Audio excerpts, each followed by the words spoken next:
मुसलमानों का एक बहुत बड़ा ग्रुप जिसको फांसी के फंदे पर चढ़ाया गया, उनको उबलते हुए तेल में डाल दिया गया, लेकिन उन्होंने उफ नहीं किया कि हम इस देश को आज़ाद करवा कर रहेंगे। क्योंकि हमारा देश है, हमारी मस्जिदें हैं, हमारे बुजुर्गों की कब्रिस्तानें यहाँ पर हैं, हमारी यादें यहाँ से लगी हुई हैं। हमारे लोगों ने 1000 साल तक यहाँ हुकूमत किया है। कि आप एक बुलाइए, सकल हिंदू समाज को बुलाइए, मुस्लिम समाज को बुलाइए, लेकिन हमारी गलती क्या है? क्यों हमारे पीछे पड़े हुए हैं आप? इस तरह से अपमान करना मुसलमानों का ठीक है क्या? और राजा सिंह कोई है, कोई एक और है, इस तरह से बहुत सारे नाम कितने गिनाऊं आपको। आकर आजकल खुलेआम जो मीटिंगें कर रहे हैं, मंदिरों को बहुत दान दिया गया, हमने तो तालियां बजाई, लेकिन मुसलमानों की मस्जिदों को और मकबरों को एक पैसा नहीं दिया गया। नमस्कार, मैं हूं आपके साथ अर्शिता और आप देख रहे हैं प्रेस एक्सप्रेस। हम बाय चांस नहीं, बाय चॉइस हैं। हमने भी इस देश को आज़ाद कराने में कुर्बानियां दी हैं। वो लोग जो देश के गद्दार थे, वो आज भारत को हिंदू राष्ट्र बनाने की बात करते हैं, कहा अबू असीम आज़मी ने। जैसे कि आपने देखा है, पहले के 3 एपिसोड में हमने आपको धार्मिक स्कॉलर और कानूनी जानकारों से मिलवाया। अब हम आपको समाजवादी पक्ष के नेता विधायक अबू असीम आज़मी से मिलवाएंगे। उनकी क्या राय है हिंदू राष्ट्र के विषय में और केंद्र में बैठी मोदी शाह की सरकार के विषय में, और क्या कहा उन्होंने जो हिंदू राष्ट्र की मांग कर रहे हैं उन लोगों के विषय में। देखिए ये विशेष रिपोर्ट, भारत एक धर्मनिरपेक्ष देश या हिंदू राष्ट्र। भारत एक धर्मनिरपेक्ष देश है जिसका कि संविधान लिखा गया 2 साल 11 महीने 18 दिनों में, जो कि 251 पन्नों का संविधान है, जिसके के मुख्य रचयिता थे बाबा साहब अम्बेडकर। वैसे तो कुल मिलाकर 299 लोगों ने इस संविधान को रचने में मदद की, मगर आज जो है कहीं ना कहीं सवाल ये उठता है, क्या भारत के संविधान को खतरा है? और खतरा किन से है? भगवाधारियों से। कुछ एक भगवाधारी देश में जो है माहौल ख़राब करने की कोशिश कर रहे हैं, देश को जो है हिंदू राष्ट्र बनाने की कोशिश कर रहे हैं। उसको लेकर के हमने कई सारे जो बड़े धर्म गुरु हैं या स्कॉलर्स हैं या कानून के जानकार हैं उनसे बात की। इस समय हमारे साथ में समाजवादी पार्टी के महाराष्ट्र के अध्यक्ष अबू असीम आज़मी जी विधायक भी हैं, जो कि समाजवादी पार्टी से उनके पास आए हैं और चंद सवालों के जवाब उनसे जानेंगे। सर, जिस तरीके से भारत को हिंदू राष्ट्र बनाने की जिस तरीके से तैयारियां चल रही है, चाहे वो धीरेन्द्र शास्त्री ले लिया जाए, बार बार उनका स्टेटमेंट आ रहा है कि भारत को हिंदू राष्ट्र बनाया जाए, सर कितने हद तक ये लोग सही है आपको लगता है? नहीं, ये लोग 1% भी सही नहीं है जी। देखिए, जब ये हिंदुस्तान पाकिस्तान का बंटवारा हुआ 1947 में, उस वक्त यहाँ का मुसलमान पाकिस्तान की तरफ जा रहा था, क्योंकि पाकिस्तान एक मुस्लिम कंट्री बन चुका था। उसी वक्त जिन नेताओं ने इस देश को आज़ाद कराने के लिए बहुत बड़ी कुर्बानी दी, मुसलमानों का एक बहुत बड़ा ग्रुप जिसको फांसी के फंदे पर चढ़ाया गया, उनको उबलते हुए तेल में डाल दिया गया, लेकिन उन्होंने उफ नहीं किया कि हम इस देश को आज़ाद करवा कर रहेंगे। तो हम बाई चांस नहीं, बाई चॉइस हैं। हमें मौलाना अबुल कलाम आज़ाद साहब ने चिल्ला चिल्ला कर कहा, गांधी जी ने, जवाहरलाल नेहरू ने कहा कि ये देश सेकुलर बनेगा, इस देश को छोड़कर मत जाओ। मौलाना अबुल कलाम आज़ाद साहब ने कहा कि तुम्हें याद नहीं तुम्हारी कुर्बानियाँ, तुम्हें याद नहीं तुम्हारे पुरखों ने कितनी बड़ी कुर्बानी दी इस देश के लिए, तुम इस देश में रहो, तुम्हें हक मिलेगा। मुसलमानों ने पाकिस्तान मुर्दाबाद कहा और हिंदुस्तान जिंदाबाद कहा। और जब भी ज़रूरत पड़ी है, मुसलमानों ने भारतवर्ष और पाकिस्तान के बीच में जब कभी कोई तनाज़ा पैदा हुआ, तो एक मर्द की तरह डट करके पाकिस्तान के खिलाफ खड़े रहे। क्योंकि हमारा देश है ये, हमारी मस्जिदें हैं, हमारे पुरखों की कब्रिस्तानें यहाँ पर हैं, हमारी यादें यहाँ से लगी हुई हैं, हमारे लोगों ने 1000 साल तक यहाँ हुकूमत किया है। वो लोग जो गद्दार थे, वो आज सत्ता में आकर के हमें यहाँ पर हिंदू राष्ट्र बनाने की बात करते हैं। इनको हिंदू राष्ट्र नहीं, हिंदू धर्म अच्छा है, लेकिन ये लोग जो है ना, ये हिंदू नाम लेकर के इस देश को बर्बादी के कगार पर खड़ा कर देना चाहते हैं। मैं समझता हूँ कि 20 करोड़ मुसलमान इस देश में है, कम और बेश 20-25 करोड़। 20-25 करोड़ लोगों के हक को छीन लेंगे आप? इस देश को में आप जो है इस तरह से किसी एक कम्युनिटी के साथ जाति करेंगे आप? मैं समझता हूँ कि ये बिल्कुल संविधान के ख़िलाफ़ है। और अगर जो कि संविधान के ख़िलाफ़ बात करता है, कानून में जो प्रोविज़न है उसके, उस तरह उनके ख़िलाफ़ कार्रवाई होना चाहिए। बिल्कुल सर, जिस तरीके से अभी देखा जा रहा है कि भाजपा केंद्र में बैठी भाजपा की जो सत्ता है, जो सत्ता के शिखर पर बैठे हैं, तो ये लोग जो हैं 2024 की क्या आपको लगता है तैयारियां कर रहे हैं? क्योंकि इनके पास अभी देश में बताने के लिए, जनता के बीच जाने के लिए कोई मुद्दे नहीं बचे हैं। राम मंदिर खत्म हो चुका है और जिस तरीके से देश में बेरोज़गारी, महंगाई है, उसकी मार जो है झेल रहे हैं लोग। तो इनके पास मुद्दे नहीं बचे हैं, इसलिए इस तरीके के मुद्दे को बुनाया जा रहा है 2024 के चुनाव के मद्देनज़र। 2014 के बाद बहुत ज़्यादा ही शुरू हो गया जी मंदिर मस्जिद, हिंदू मुस्लिम, गाय बैल जी और जो है लिंचिंग, इस तरह से अभी कल रोज़ाना आजकल जो है सकल हिंदू समाज का गुस्सा फूट रहा है। किसके ऊपर फूट रहा है भाई? मुसलमानों ने क्या किया? मैंने तो कहा, मैंने लिख के दिया सीएम साहब को कि आप एक बुलाइए, सकल हिंदू समाज को बुलाइए, मुस्लिम समाज को बुलाइए, हमारी गलती क्या है, क्यों हमारे पीछे पड़े हुए हैं आप? अगर आप ये कह रहे हैं आज कि आप जो है लव जिहाद, लैंड जिहाद के नाम से मुसलमानों को परेशान कर रहे हैं, तो आप बताइए ना कि इस देश में मुसलमान कहाँ कह रहा है कि हिंदुओं को कि आओ हमारे से शादी करो? मुसलमान तो कभी नहीं कहता है। लेकिन जो 18 साल की उम्र के बाद जो आज़ादी है, बहुत सारे लोग कर लेते हैं। लेकिन आप तो खुद जो वो लोग जो लव जिहाद और लैंड जिहाद की बात करते हैं, वो तो खुलेआम कहते हैं। कल नारा देख रहा था मैं, हम जाएंगे बुरके वाली को लाएंगे। तुम्हारे बाप का राज चलता है? हम क्या चुड़िया बन के बैठे हैं? इस तरह की बातें करोगे?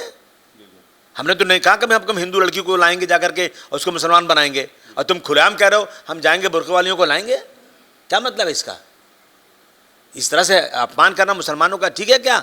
और राजा सिंह कोई है, कोई एक और है, इस तरह से बहुत सारे नाम कितने गिनाऊं आपको। आकर आजकल खुलेआम जो मीटिंगें कर रहे हैं और मुसलमानों के साथ कोई कारोबार मत करो, मुसलमानों को कोई घर मत दो, मुसलमानों से कोई घर मत लो, इनको किराए पर मत करो, उनके पड़ोस में मत रखो, न जाने कैसी कैसी बातें नफरत की करके हमारे समाज में हिंदू मुसलमानों को बंटवारे की बात शुरू कर चुके हैं। लेकिन उन पर कोई कार्रवाई नहीं हो रही है। ये बिल्कुल मैं समझता हूँ कि उनको ये लगता है कि 2014 के बाद सबसे बड़ी मेजॉरिटी जो बीजेपी की आई है, सिर्फ यही सब करने की वजह से आई है। और ये इनके मुंह में, जिसे कहते हैं शेर के मुंह में खून लग गया, और इनको लगता है यही करके जाएंगे। मैं समझता हूँ समाज का 20वां हिस्सा, 5वां हिस्सा, हम 5वां हिस्सा हैं, 20% हम हैं। अगर मेरी बदन का 5वां हिस्सा काट दिया जाए साइड से, मैं लूला हो जाऊँगा। मेरी बदन का 5वां हिस्सा ऊपर से काट दिया जाएगा तो मैं मर जाऊंगा।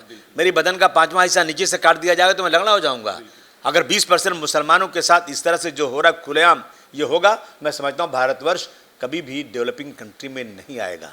आप बात कीजिए, आपकी इश्यूज लाइए, बहुत इशू हैं कि हर गरीब को खाना मिले, हर गरीब को नौकरी मिले, मेरे देश में लॉ एंड ऑर्डर ऐसा हो जाए, आधी रात को कोई लड़की जाए, किसी की हिम्मत न पड़े उसकी तरफ आँख उठा के देखने की। ये सब इश्यूज छोड़ करके रोज़ाना सिर्फ ये बात कि किसी शहर का नाम बदल दो मुसलमान के नाम पर है तो तुम मंदिरों को बहुत दान दिया गया, हमने तो तालियां बजाई, लेकिन मुसलमानों की मस्जिदों को और मकबरों को एक पैसा नहीं दिया गया। और जब शुरू करती है महाराष्ट्र सरकार, कोई भाषण शुरू करती है असेंबली में, जब कोई शुरुआत करती है तो छत्रपति शिवाजी महाराज के वसूलों पर, क्या खाक उनके वसूलों पर चलते हैं आप? उन्होंने तो केलसी के अंदर रत्नागिरी में बाबा को एक मज़ार के लिए 700 एकड़ ज़मीन दिया था। मानते थे उनको, जब जंग पे जाते थे उनसे बात करते थे। आप तो 3% में मुसलमानों को नौकरी पर रखने को तैयार नहीं हो। मैं समझता हूँ ये लोग भारतवर्ष के संविधान की धज्जियाँ उड़ा करके इस देश को कमज़ोर करना चाहते हैं और कुछ नहीं।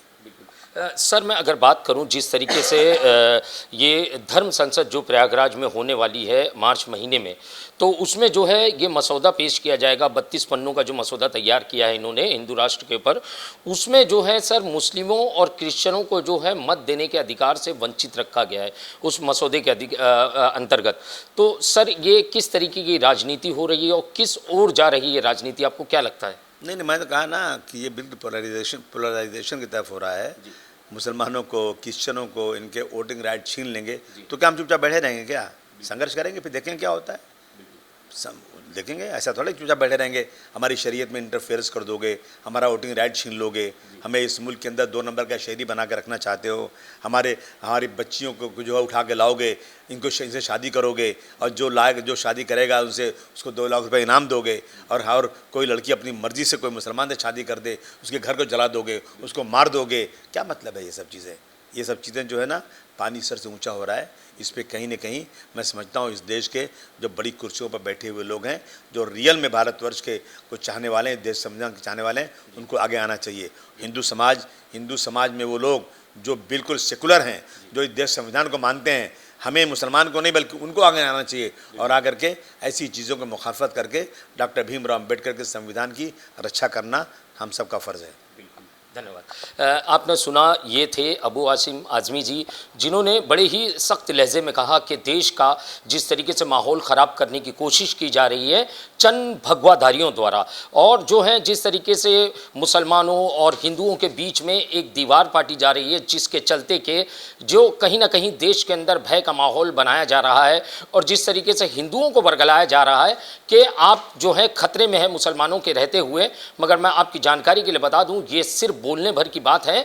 देश में उतना ही हिंदू सुरक्षित है जितना कि मुसलमान सुरक्षित है, मगर वो सुरक्षा कब तक के मौजूद है उसकी गवाही कोई नहीं दे सकता, क्योंकि जिस तरीके से आए दिन संविधान को रौंदा जा रहा है, कुचला जा रहा है धर्म संसद द्वारा, जिस तरीके से खुले मंच पर तलवारें और हथियारों का प्रदर्शन किया जा रहा है और कोई कानूनन कार्रवाई इन लोगों पर नहीं हो रही है, भड़काऊ बयान दिए जा रहे हैं, मारने काटने की बातें की जा रही है, ये इससे पहले भारत में नहीं होता था।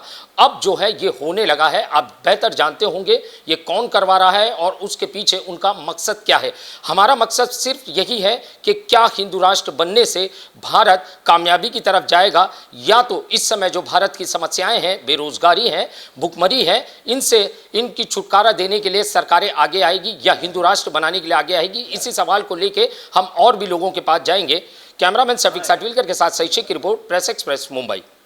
तो देखा आपने, ये थे नेता समाजवादी पक्ष अबू आसिम आज़मी। इनका कहना है कि हिंदू धर्म अच्छा है, ये लोग गंदी राजनीति के चलते हिंदू धर्म को बदनाम करने की कोशिश कर रहे हैं, और कहा कि इस देश में 20 से 25 करोड़ मुसलमानों के अधिकार को क्या आप छीन लोगे, ये संविधान के खिलाफ है। इस देश में लव जिहाद, लैंड जिहाद के नाम से मुसलमानों को सताया जा रहा है, और कहा कि ये लोग भारत के संविधान की धज्जियां उड़ाकर भारत को कमज़ोर करना चाहते हैं, हिंदू मुस्लिमों को आपस में बांटकर इनके दिलों में नफरत भड़काकर।